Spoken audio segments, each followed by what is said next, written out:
We are delighted to see you here, and we're about to have a conversation about things that somewhere, somehow along the way have solidified into truth about starting or running or working at companies. And so, what could it look like if we could just poke a few holes in some of these things? And so, we'll chat for a little bit and we'll open it up to you because we're interested in what are the truths that you would like to question as well. But so, who better to be on stage with than Roy Bahat, who has been an inspiration to so many throughout his career. Roy invests in the future of work as a VC, having started Bloomberg Beta just over 10 years ago, and investing in technology companies that will change the world. He has himself been a startup founder. He has worked as a corporate executive and also in government at the Bloomberg administration of New York City. And among his many contributions to useful stuff on the internet, he was the brains behind the This Is Not Advice, which is now a community-edited, comprehensive aggregation of thoughts on work. He also posts thoughtful stuffs on Medium, and in short, he's somebody that you want to follow. Okay, Roy, what did I miss that these nice people also need to know about you? Only that, I can only promise to try my best, but like all of us, sometimes you have bad days, and I've had like a few string of them in a row. So I'm known for being, unfortunately, blunt. So you might get even more blunt now. So feel free to ask all the stuff I shouldn't be talking about, and I'm very happy to try to go there. I mean, so you self-identify as someone who's obsessed with making work better and have also had a bit of a jungle gym career, like I said. Yes, well put. And, Bloomberg Beta is more than 10 years old now. So what is something that felt true maybe when you started that either emphatically still feels true today or really doesn't feel true I'll tell anymore? you the biggest thing that feels like it's changed is we called bullshit on a lot of the myths about the tech industry. So when I started in tech, there was this idea that like tech generally was doing something new and special and different and really good. Like Google wasn't evil. And it was before the Google bus incident. It was before election misinformation. And for those of us who worked in tech, we got to sort of have our cake and eat it too. We got to work on these things that we were like well compensated for and seemed fun to work on, but also feel like we were good and doing the right thing. And it's like Twitter went public that year, and like Microsoft just hired Satya Nadella, who was anyway, all this stuff. And now I think that we see the scales have fallen from our eyes. We see that there's a dark underside to all these things that a lot of people, out there outside of rooms like this one suffer from not having enough work, but that even those of us who work in this industry trying to do the right thing often suffer at work, and we can make that better. And so let's talk a little bit about culture. And this word culture, right? Like always out there. I saw someone just do the choky gesture. Yeah, right. And when we think about company culture and we think about company values, do company values matter, Roy?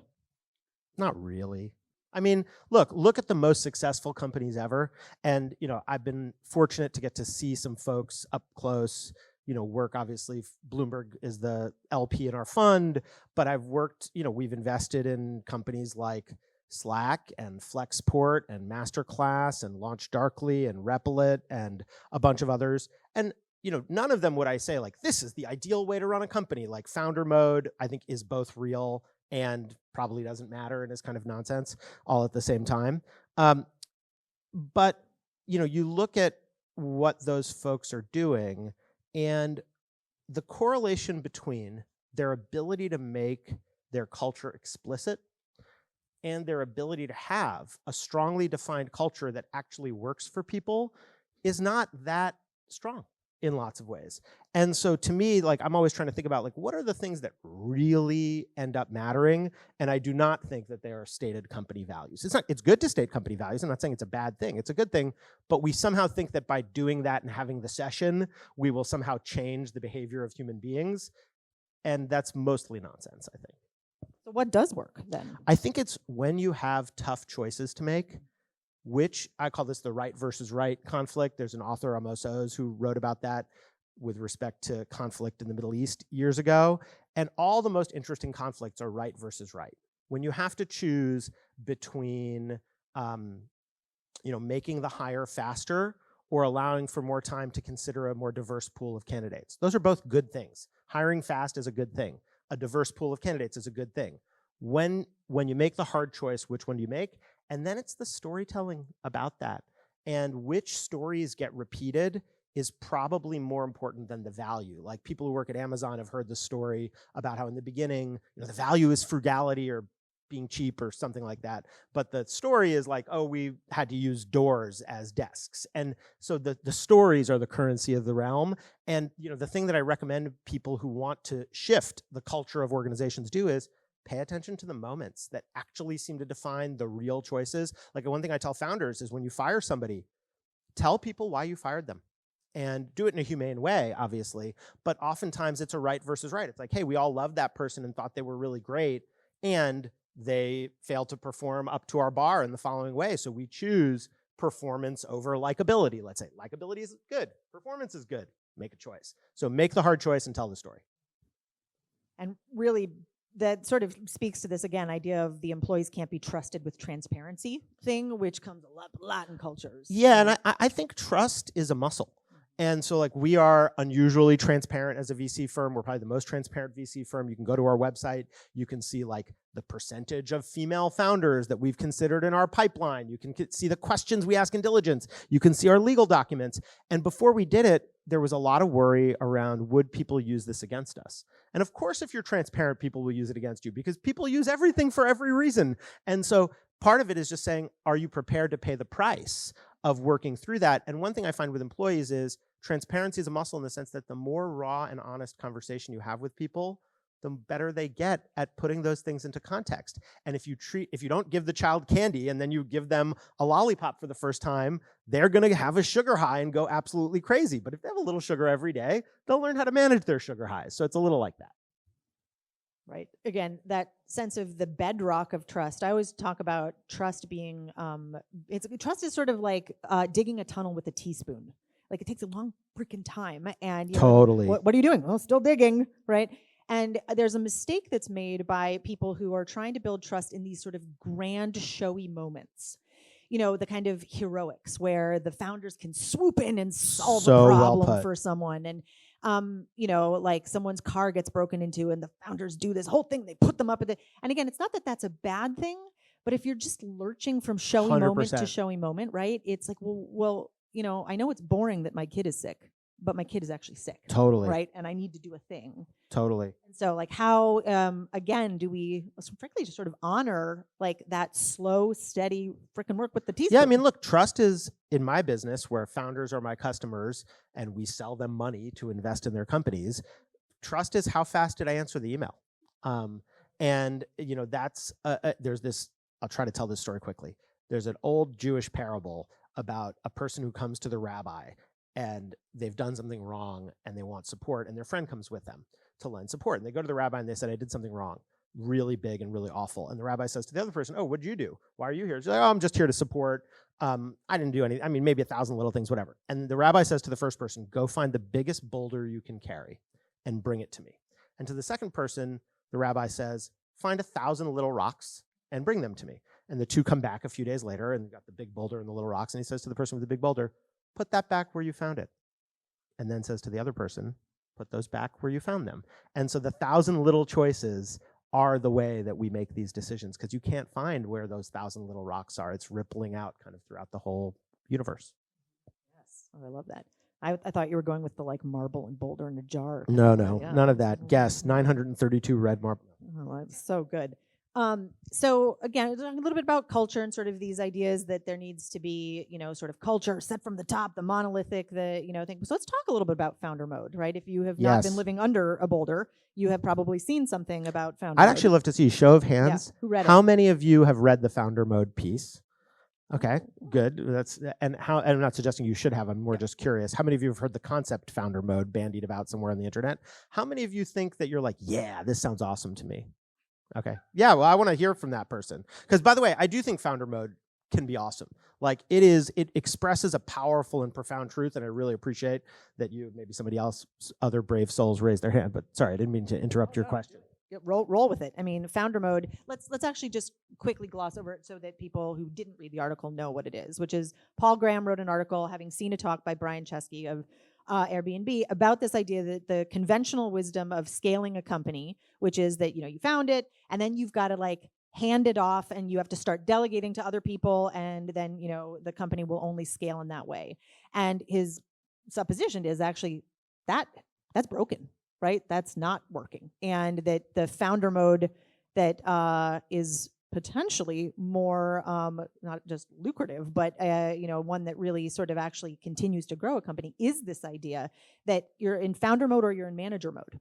And founder mode is actually making the company scale, but in the image of the founders.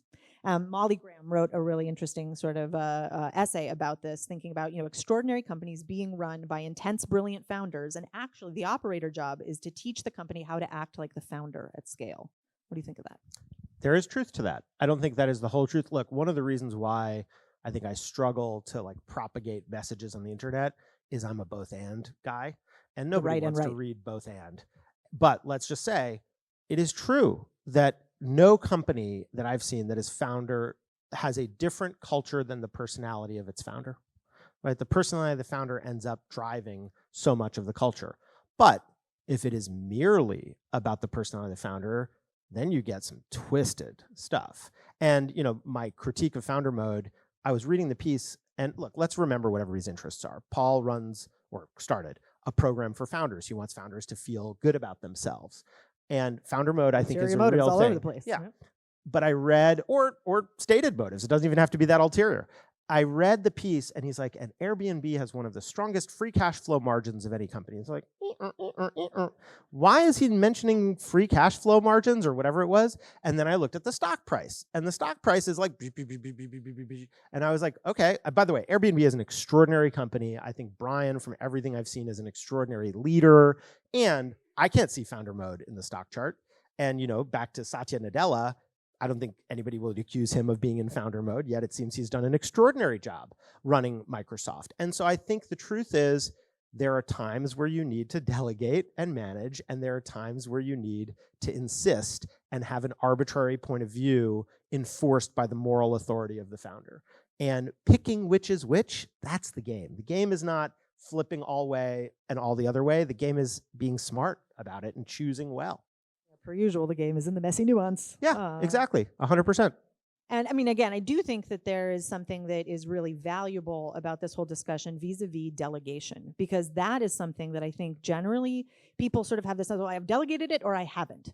And delegation is actually so much more nuanced than that. This is one of the biggest things I talk about when I'm working with managers and leaders in general is like, well, there's actually like a whole scale of levels of delegation authority that helps you as the delegator totally figure out what I want to delegate away my whole job so I could just sit there and do the Mr. Burns conferences and but that won't be effective, and so I won't do that. But I do think that that's absolutely right. Right. It's like the sort of, is this something where I need you to go do research and then bring it back to me and I will decide? Let's be upfront about that from the beginning, right? Because if you think it's delegated to you and then, I'm a micromanager, right? That's something that so we have 3 equal partners in Bloomberg Beta. And we've been the same 3 partners from the beginning. And one of my partners, James Cham, often says this thing in meetings, which when he says it, it bugs me, but then he's so right. He's often like, Roy, is this the kind of thing where you really want our opinion, but then you're just going to do whatever you want to do anyway? Or is this the kind of thing where, you're going to listen to us and then decide? And sometimes I'm like, honestly, I don't know. And sometimes I'm like, no, I want your opinion, and then I'm going to decide. But he forces me to be, what's uncomfortable about it is he forces me to be explicit. And what a lot of leaders actually want is they want it their way whenever they want it. And part of the job of everybody else is to counter that. Part of your job when you're the leader is to exercise your power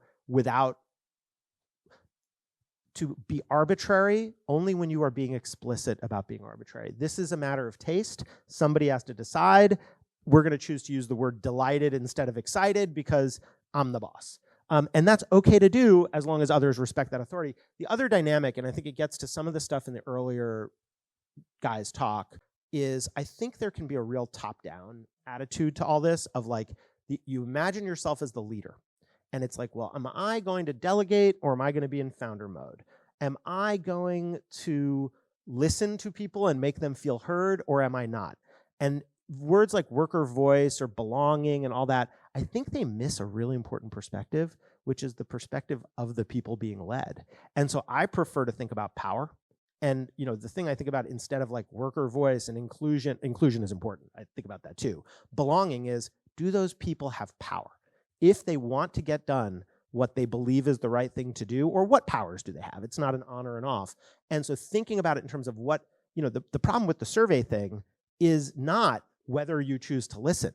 It's in part that you as the leader have the power about whether to listen. So ultimately, people filling in the survey, it's like, well, I don't know, does this have a point? And one of the reasons we spend a lot of time working with organized labor in different forms, one of the reasons why various forms of organized labor, and that can include a union, but it doesn't have to, that's kind of a rare case. What's the more common case is, the employees who pass around salaries to each other and know what each other are getting paid. Well, now they have the power to push back because they have data. And so power to me is a more honest lens for this conversation, whether you're thinking about founder mode or manager mode. I think that makes so much sense. And again, power is something that actually people are weirdly uncomfortable talking about a lot of time, and it's there. Yeah, people are weirdly, part of my shtick is we got to get comfortable talking about the uncomfortable things, or else we can never, my therapist says to me that one way you can grow in proportion to the discomfort you are willing to feel.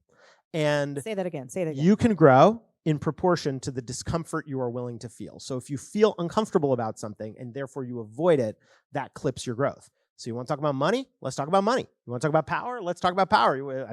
Not necessarily at work, but like religion, politics, all that stuff. But some of these are appropriate at work and some of them are not. Right. But again, it's sort of like actually learning a little bit about like human psychology and power, not again to use it to manipulate, but to actually understand a little bit more deeply because it's going on all around you. Or to use it to manipulate.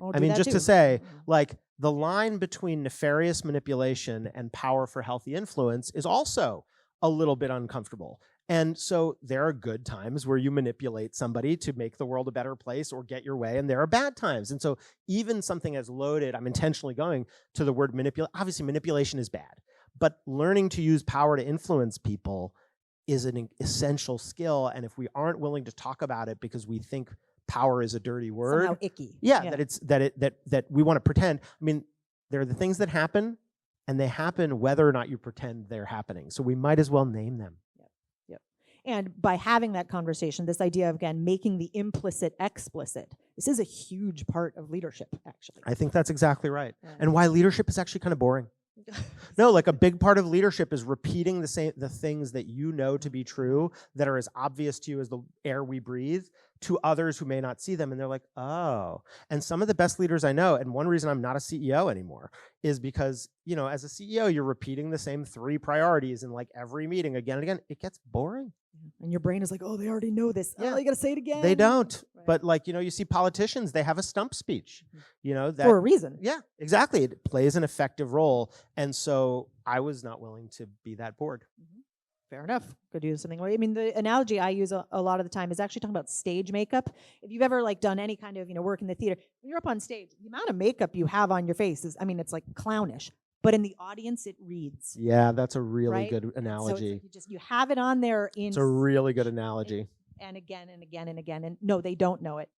And so that this idea again of sort of the top down and the bottoms up. I wonder if we can maybe just transition into the question of AI, right? The AI robots are here to take our jobs. Is that really true? And you had something really, yes, great. The robots are coming. So what do you do about it? But you had a really insightful thing when we were prepping for this about, well, where is AI actually happening in companies? Where is it? Yeah. So most of it is happening with what people now call shadow AI, which is like, well, my CIO hasn't necessarily let us use Claude or ChatGPT for this, but on the side, I'm secretly cutting and pasting into another browser window and bringing it back. And the shame there, and I don't think AI is going to eliminate all the jobs. I'm not a doomsdayer like that, but I do think that is what all technology tends to do over time. And it does it in different ways. Sometimes it does it by replacing somebody.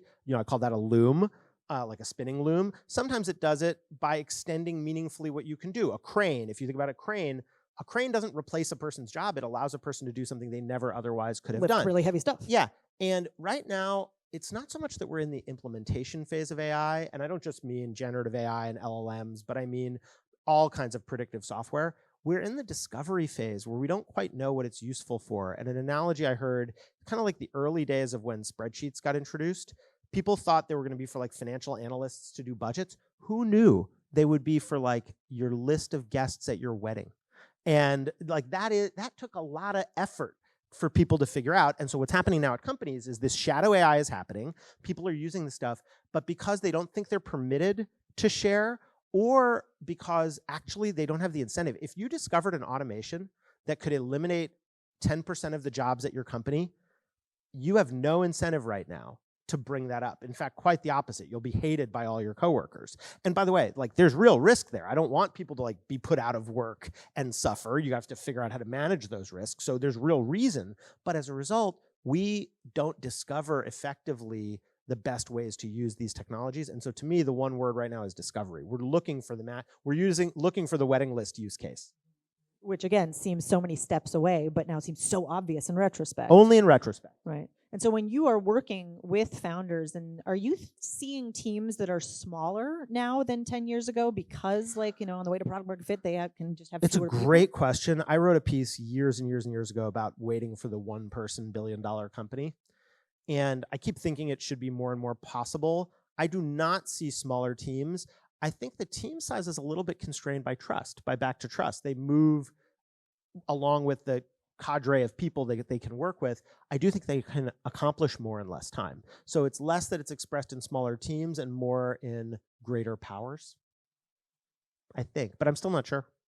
I'm still watching. Discovery phase. Yeah, exactly. I'm not sure. Yeah. Let's hear from you. What kind of truths? What do you want Roy to talk about? I mean, I'll go to all the places. He's salty today. We can talk DEI, you know, all of it. I saw your hand first. Sure, yeah. I've got a loud voice as well, I think. I can hear you loud and clear. Amazing. So culture is an incredible concept to be able to instill within your organization. But as a founder, and kind of on the topic where we're at right now, sometimes you don't have the ability to build a large organization, whatever that may be, internally to be able to instill that culture. So while you're building a company, how can you effectively instill the culture that you want while potentially having to use like outside contract? Yeah, I think we have to take into account I'm going to sound like Kamala in the context, so first thing is, it's not clear to me you need a large organization to have a culture. A team of 3 people can have a culture. I think the tools are really different. You're not going to put posters on the wall. And if anybody follows up with me afterward, I can send you a presentation I made about how to create culture at day 0. But the short version is it's back to those founding stories. And a lot of it is just noticing when you think you did something unusual and you want to point that out. Here's the other thing about culture is every organization pretends it's creating culture from scratch. What is our culture? Well, the reality is it exists in the context of, we're working here, an American culture, a Western culture, a corporate culture, a startup culture, a tech culture, to the point where, you know, the apocryphal stories about people who have like 2 jobs because they work remotely and they can do them both half-time, I think almost certainly true that happens more than we realize. And I think that what's shocking is how little difference there is. It's like I just switched Slack instances and otherwise everything was the same. I literally tabbed over in my browser, sitting in the same chair, using the same tools, because software is culture for sure, and ended up in a different company. And so being able to acknowledge that we live in this world where it's like, oh no, I'm just going to adopt certain aspects of the culture all around us and be explicit about it, and then paying careful attention to where do you differ from how to do things. And you only get to differ so much, because if you differ too much, it's going to break things. And I mean, a company that really inspired me is Linden Lab, because they used to do a lot of really innovative people leadership things. And so, for example, I was inspired by them at my old company when I was CEO. We had peers set each other's bonuses. So we gave everybody in the company the same budget and said, you pick who deserves this based on what they did for the company. And it was like that one difference was so hard. And we had to write custom software and do all these things, even though we were copying another company that did it. And so you can't reinvent everything. You have to pick the few reinventions that you want to define how your team of 3 is going to do it. And then realize you're only going to have so much influence over your employees or your contractors. Like, just because somebody joins and says, I'm in on the culture, whatever, they still grew up in whatever state they grew up in and had their family history and had their prior jobs. So they're bringing a culture that you can influence, but you cannot control. And I'm just going to kind of build on that too, that I think it goes back to the teaspoon idea in the sense that it is like slog. everyday kind of work. Again, I was academically trained as a medieval historian, so you're always going to see me whipping out Latin I love etymology that when about I you. can. And so Summa cum laude, I will add. Thank you. It's like my hype man. The word culture, actually, the Latin participle is cultus, which comes from the same verb as to cultivate, right? And so this idea of growing a garden, I think that there's really a strong metaphor here because, just like with garden, there's a lot of different kinds of gardens, right? You can have a California native garden. You can have a Versailles type topiary garden, pathways. You can have an English country garden, sort of all spilling out. You can't actually say objectively one of those gardens is better than the other. You can have a very 100%. strong subjective preference. Maybe he's a topiary guy and I'm a native guy.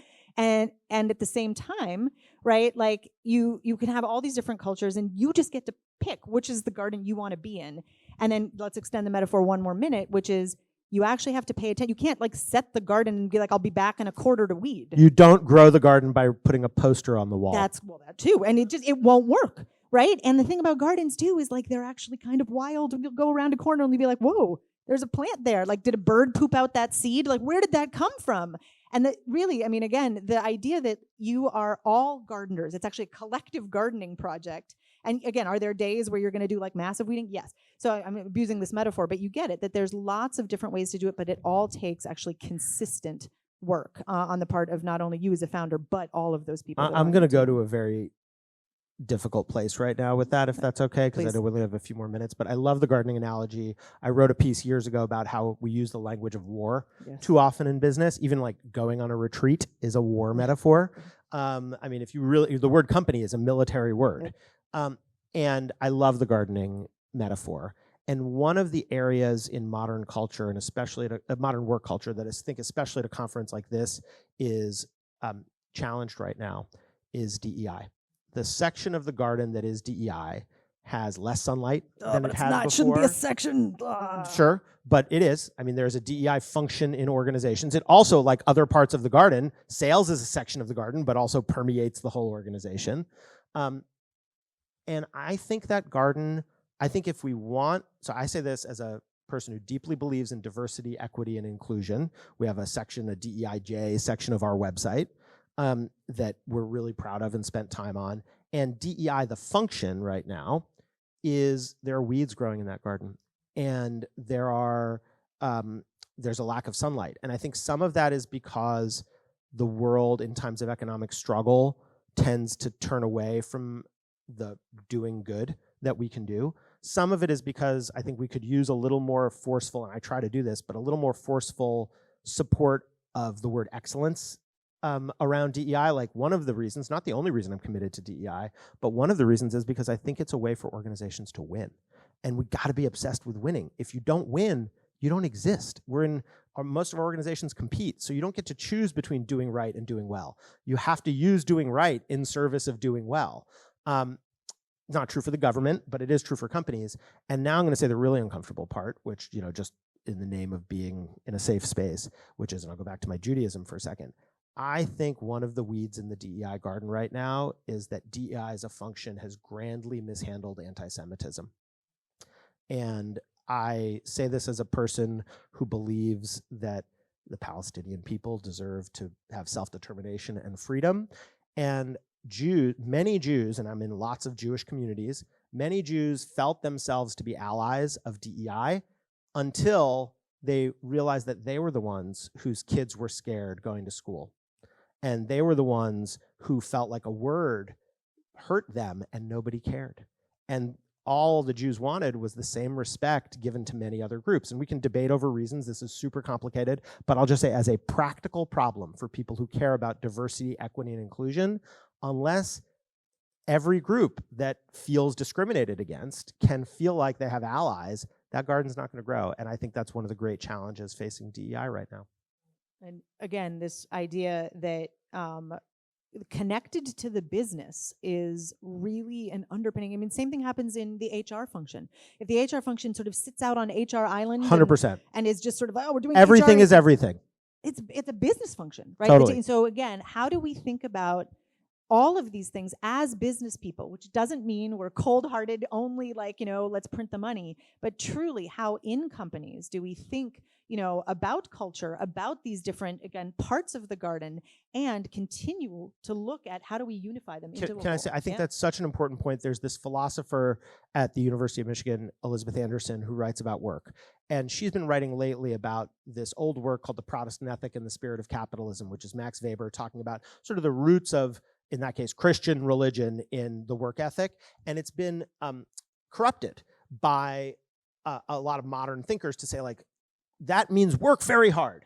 And there was that element of it. But it also meant come from a place where business isn't about like dollars and cents only. It's about purpose. And the Latin word, well, so I was literally exactly going to say that. But the specific thing about dignity is when we say dignity, what we often think is self-esteem. We think a person who believes in their own inherent worth. There is that meaning. But you probably know the Latin better than I do, but apparently one of the roots of, I think it's dignus, but I'm not sure, of the Latin word is, I'll go back to belonging, but it means to fit into a greater whole.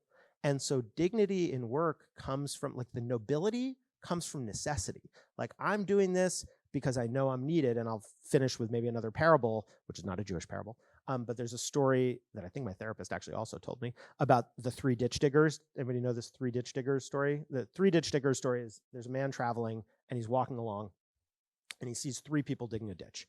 And the first one seems completely miserable. He's suffering in the sun. He says, "What's going on with you?" He's like, "I'm digging a ditch. It's awful."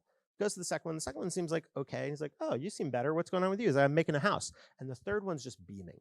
He's like just, relaxed and calm and doing his thing and working hard. He's like, "Why are you so happy?" He says, "We're building an empire." And the point is that a thing you can do as leaders is you can storytell around why, really, without exaggerating, without claiming mobile advertising is changing the world. How can you tell the people you work with a story of how what they're doing fits into a broader whole? That is a power that leaders have, and one that I think can unlock a lot for people at work to feel like it's more than just, trying to win or lose. It's about having a purpose. Roy, we could talk for 5 more hours. I would love it. And we got to put you on a plane. Sorry. So thank you, everybody. Yeah, I'm Thanks. easy to find on the internet. Sorry that I can't stick around, but thank you all for being here.